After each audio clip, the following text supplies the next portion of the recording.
Hi అండి, welcome back to our channel. నేను మీ రాజేశ్వరి. ఇవి సజ్జలు లేదంటే సద్దలు అంటాం కదా. ఈ సద్దల వలన మనకి ఆరోగ్యంగా ఉండడానికైతే యూజ్ చేసేయండి. ఇది చాలా అంటే చాలా యూస్ఫుల్ అయిన మనకి ఐటమ్ అన్నమాట. చాలా బెనిఫిట్స్ ఉంటాయి ఈ సద్దల వలన. శరీరానికి శక్తిని ఇవ్వడమే కాకుండా బరువు తగ్గడానికి, జీర్ణక్రియను మెరుగుపరచడానికి, గుండె ఆరోగ్యాన్ని కాపాడడానికి సహాయపడుతుంది. ముఖ్యంగా మధుమేహ సమస్యల వ్యాధిగ్రస్తులకు కూడా మంచి ఆహారం, ఎందుకంటే రక్తంలో చక్కెర స్థాయిని నియంత్రించడంలో సహాయపడుతుంది. ఇది మనకి కార్బోహైడ్రేట్లో ఎక్కువగా ఉండడం వలన తక్షణ శక్తిని అయితే మనకి ఇస్తుందన్నమాట ఈ సద్దలు. అలాగే ఫైబర్ అనేది ఎక్కువగా ఉండడం వల్ల మనము కొద్దిగా తిన్నా కూడా మన కడుపు ఉబ్బరంగా ఉండి మనకి బరువును అయితే తగ్గించడానికి ఉపయోగపడుతుంది. అలాగే జీర్ణశక్తిని కూడా మెరుగుపరుస్తుందండి. ఈ సద్దలు తినడం వల్ల మనకి ఎన్నో రకాల బెనిఫిట్స్ అయితే ఉన్నాయి. ఇందులో మనకి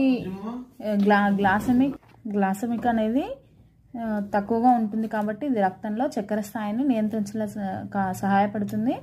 అలాగే మన ఎముకలను కూడా బలంగా చేస్తుందండి. ఎందుకంటే కాల్షియం, ఐరన్ వంటి పోషకాలు అయితే మనకి ఈ సద్దలు అనేది చాలా బాగా ఉపయోగపడుతుంది. కాబట్టి వీటిని మనం డైలీ రోజువారీ జీవితంలో మనం కొద్దిగా తీసుకుంటూ అలవాటు చేసుకోవాలండి. అలా చేసుకున్నట్లయితే మనకి ఎన్నో రకాల బెనిఫిట్స్ అయితే ఉన్నాయి. ఇప్పుడు చెప్పాం కదా, వీటిని మొలకలుగా చేసుకొని కూడా మనం డైలీ తినొచ్చు అండి. డైలీ ఒక 2 స్పూన్ల మనం తిన్నామంటే మనకి చాలా అంటే చాలా బెనిఫిట్స్ ఉంటాయి.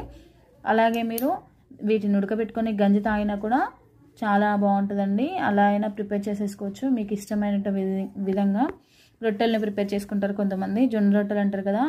జొన్న రొట్టెలు అలాగే సద్దలతోటి కూడా రొట్టెలు తయారు చేస్తారండి. ఈ సద్దలతోటి సున్నుండలు, మనం వివిధ రకాల ఐటమ్స్ అనేది చేసుకోవచ్చు.